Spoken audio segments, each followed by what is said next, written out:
Annyeonghaseyo mga Carful Adventure at hello sa inyong lahat. Sobrang excited akong i-share sa inyo ang epic Mala-Europe pero nasa Vietnam trip namin sa Danang. Ready na ba kayo sa pinakabonggang chika? Pero bago yan, as usual, malaking thank you sa inyo na laging nanonood at sumusuporta sa channel namin.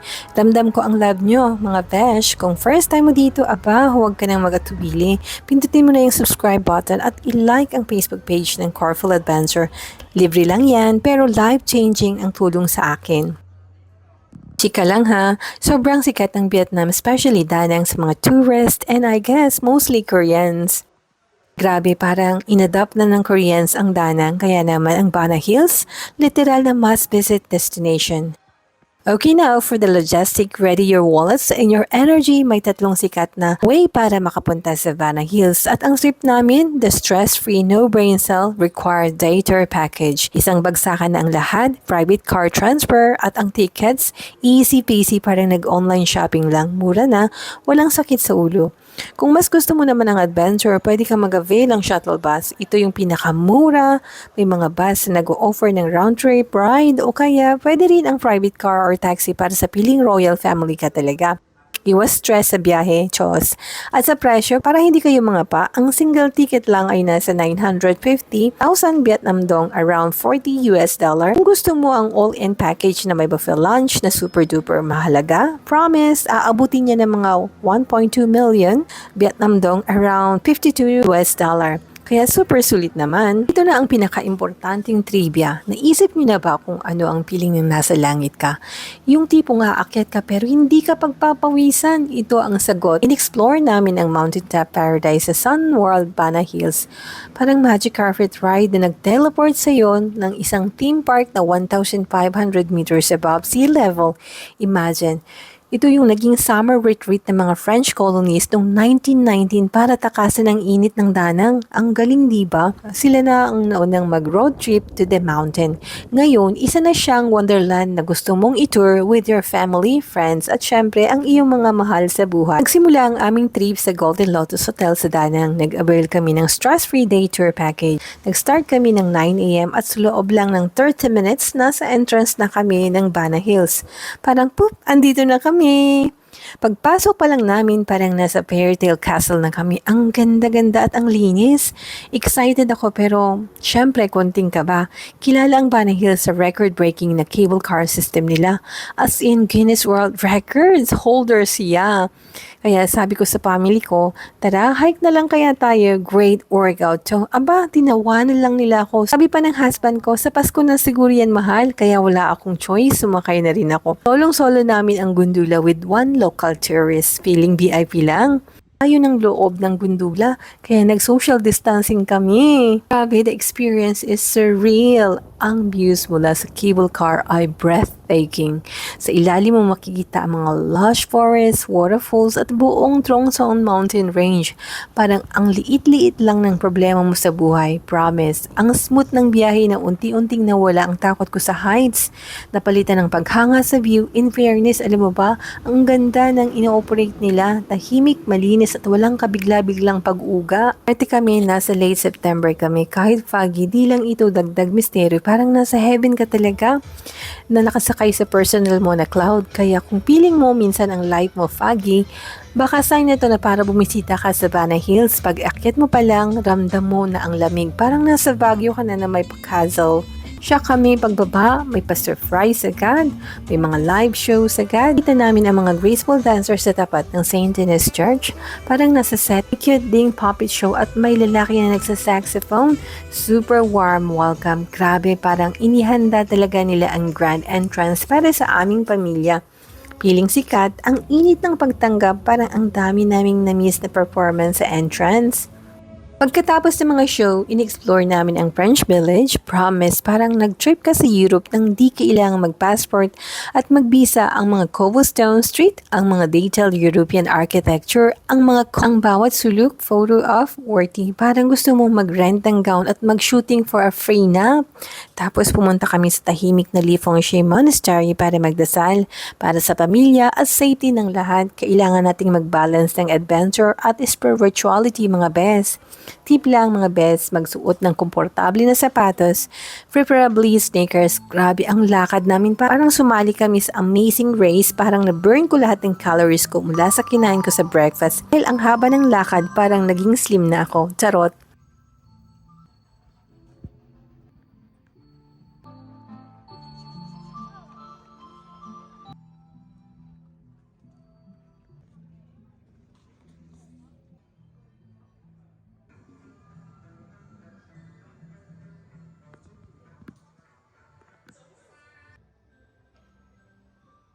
Next, umakyat kami sa Velfry, ang pinakamataas na structure sa village. Ang panoramic view sa taas, stunning to the max.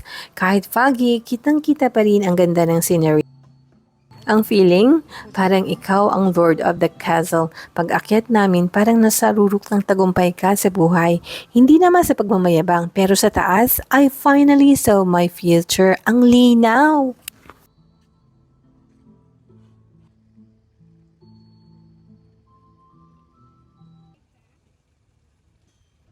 Super happy kami nang ma-discover namin na may beer festival. Taray, may papiesta si Mayor.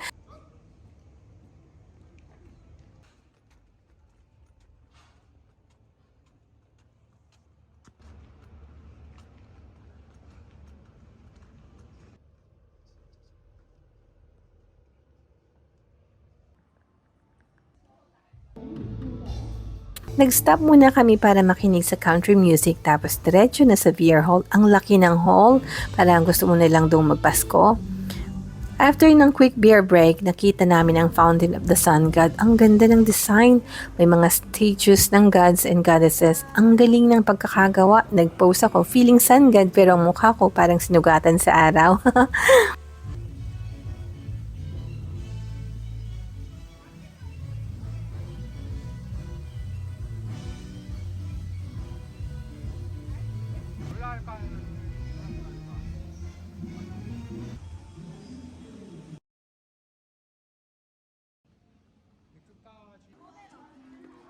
Siyempre, nag-check din kami sa Indoor Fantasy Park, ang Indoor Kingdom with statues ng famous characters at rides. Di kami mahilig sa thrilling rides pero ang saya-saya manood sa iba na sumisigaw.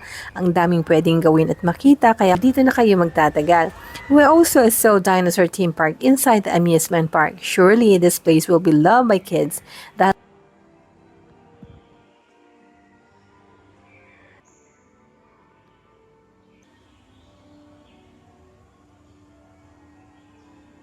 September, may pa-pumpkin festival sila. Ang vibrant na mga display, ang gaganda ng mga kulay, ang daming props for the picture taking. Gusto kong mag-uwi ng isa pero na-realize ko baka singilin ako sa custom.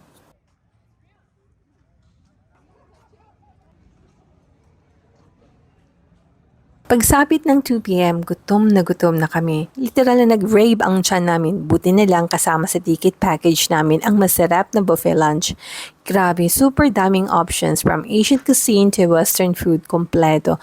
Parang inubos namin ang lahat ng pagkain. Habang kumakain kami, umulan ng malakas. Pero alam mo ba, pagkatapos namin kumain, biglang tumigil ang ulan. Perfect timing, di ba?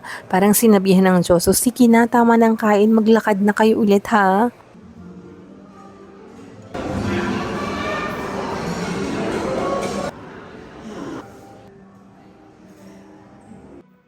On our way to the theater, nakita namin isang higanting lalaki na may buong bundok sa kanyang likod.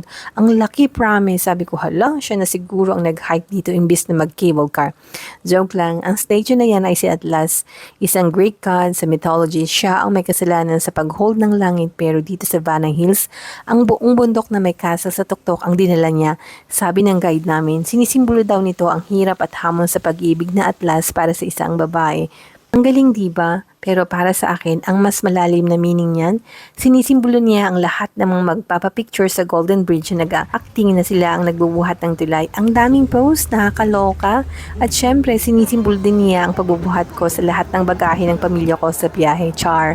At pati na rin sa lahat ng problema ko sa buhay. At last, pagod ka na ba? Ang final destination namin ang sikat na Golden Bridge. Kahit maulan, di kami nagpatalo. Nung una, super crowded. We waited patiently. Pagkatapos ng 10 minutes, umunti konti na ang tao, nakakuha kami ng magandang shots. Ang ganda ng view, parang inilabas ang kamay ng Diyos para hawakan ng tulay. Alam niyo ba, ang mga kamay ng tulay hindi gawa sa bato, gawa pala sa bakal, wire mesh at fiberglass at pinunturahan para magmukhang luma. Ang galing ng design, parang totoo. Ang galing nilang mag-frank. Ang huling stop naman ay ang magandang Liarden de Amor. Ay, hindi ko alam tong bigkasin ha. In-English ko na lang. Isang flower garden na puno ng makukulay na halaman at statues. Ang bango at ang linis. Parang ayaw mo nang umalis. Habang naglalakad, nakita namin sa malayo ang isang malaking lumulutang na ulo ni Buddha. Dali-dali kaming pumunta doon at nakita namin ang makalaking big Buddha statue. Tahimik at nakaka-humble na sight. Bago kami bumalik, nagdasal pa kami sa ilang temples para sa safe journey namin. Ang trip namin sa Banang Hills, super unforgettable and worth every penny. Ang trip namin sa Banang Hills, super unforgettable and worth every penny. Sabi nga sa kasabihan, travel is like love. It is not the destination that matters, but the memories and stories you bring with you. Sana na-enjoy nyo ang video namin. Maraming salamat sa panonood. Kung nagustuhan nyo to, ano pa ang inihintay nyo? Tara na sa Banang Hills and don't forget to follow, subscribe, and share. Till our next colorful adventure. Mwah!